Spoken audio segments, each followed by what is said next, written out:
It's just a bit. It's a lot about accommodation, if you want to call it accommodation. The world's gone into a digital shift away from traditional methodology, what we want to call it, process or whatever, to a digital remote part-time working, which is causing everything staff shortages everywhere. Right? It was only 2 or 3 years ago when there was that employers are having hundreds, if not thousands, of applicants for one job vacancy. That was only about less than 5 years ago. And we've gone from that to now they can't get staff. And then you've got now accommodation costs. Well, people used to have two choices, accommodation. You either buy a house or you rent it. Now there's a third option. What you do is you buy a van for about 2,000 quid, and live in it. Straight away, that bypasses the need to work for 25 years to pay a mortgage. With all the make sure you pay it on time, exactly on the same date every month for 25 years. And at the end of it, after you've paid a lot at the bank, a lot of interest, you may own your home. Or you can buy a camper van. Or you can, for those that can't afford a camper van, they can buy a cheap van and make it into a livable space. And when they do that, because the alternative, if you can't afford to buy a house or rent a house, well, see, if you can't afford to buy a house, you're going to pay a bank 25 years, right, to buy a mortgage.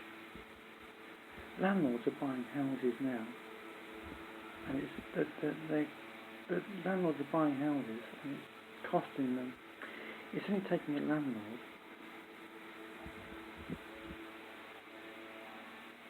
6 years. They can buy a house in 6 years, paid for, but the tenants are paying it. So the tenants can't afford to get a mortgage, but they can afford to pay a landlord's mortgage, which means they could have actually paid their own mortgage. Plus the fact, then you've got assets. So you got that. So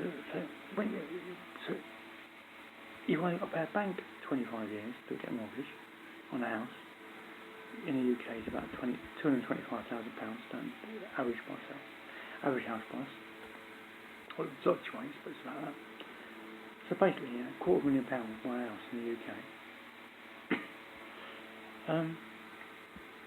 Or if you're minimum wage, you'll never be able to buy a house. You've got to pay. You can't get a room these days for £5 grand a year. So you're going to be paying £6,000 a year. Let's just say 5,000 for it. It's probably more than that, but it's a bit more than that. But £5 say for it. Easy working out. You're going to pay from the age of 18, 18 to 65 is 47 years. 52 years to 70, yeah? You're going to pay a landlord 52 years rent,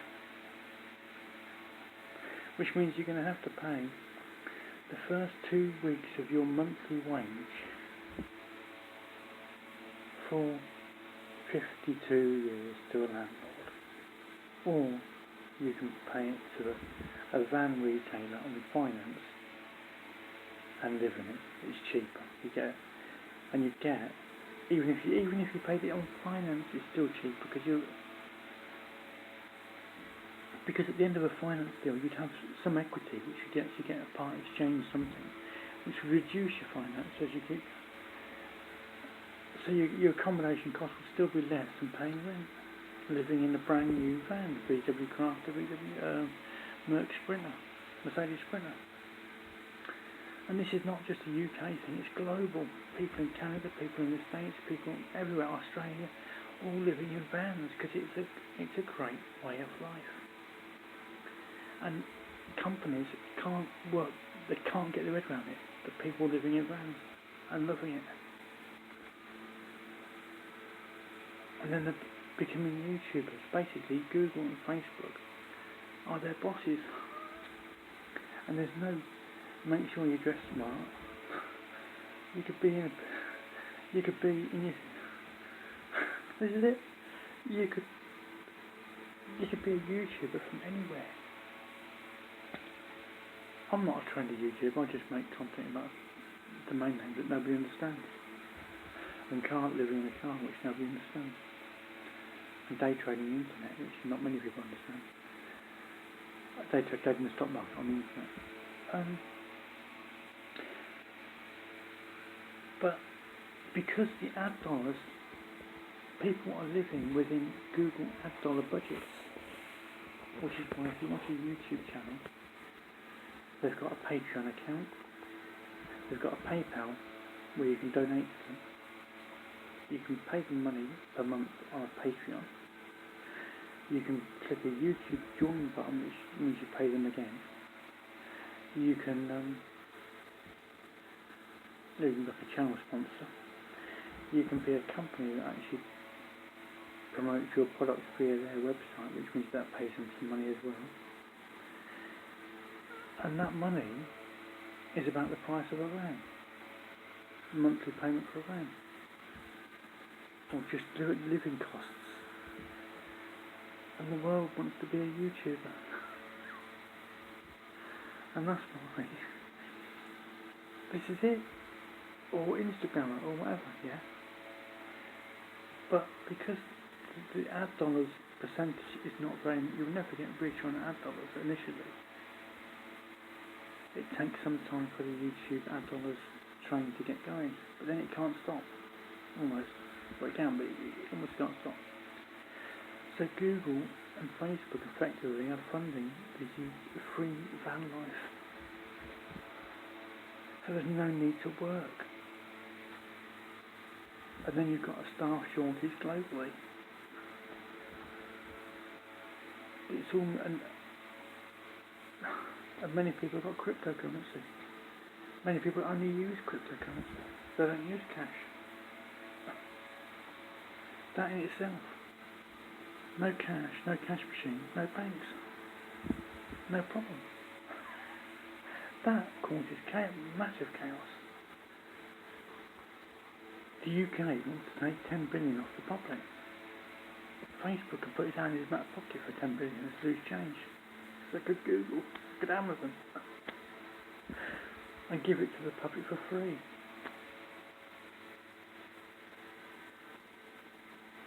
But the problem is that people are going to the banks for mortgages, and they're being based on traditional mindset, what is classed as an asset or asset worthy. And we live in a digital world where people have got digital assets which are worth more than traditional assets. But the traditional establishments like banks, etc., estate agents and car garages don't realise the value of digital assets. The world is all, we've gone in, basically, if you could imagine traditional society as a person and digital society as a person, there's a table. Think of it like this, it's like a table. And the digital society is all its houses and cars and everything on this tablecloth. And the digital society, the digital economy is going to pull the tablecloth and the whole thing will go all over the place. Traditional assets no longer matter in the digital world. They don't. It's only going to take the digital world to start bending to the digital world, cryptocurrency, to start lending against digital assets, and there's no need for the traditional economy at all. And then we're in a proper pickle. Because there's no need to work. There is, but many people have digital assets that they can't liquidate. Digital assets are intangible. Many are time names. A GTLD sold yesterday for $12,000. $9 grand. But A GTO data has only been about for 8 years, and one sold yesterday for 8,000 quid, 9,000 quid. Somebody has paid yesterday $80,000, which is £60,000, yeah, for a website address yesterday. 4numbers.com. There's 4numbers.com. That's the website address. Background noise. Fake coughing. Background noise. End of the roll.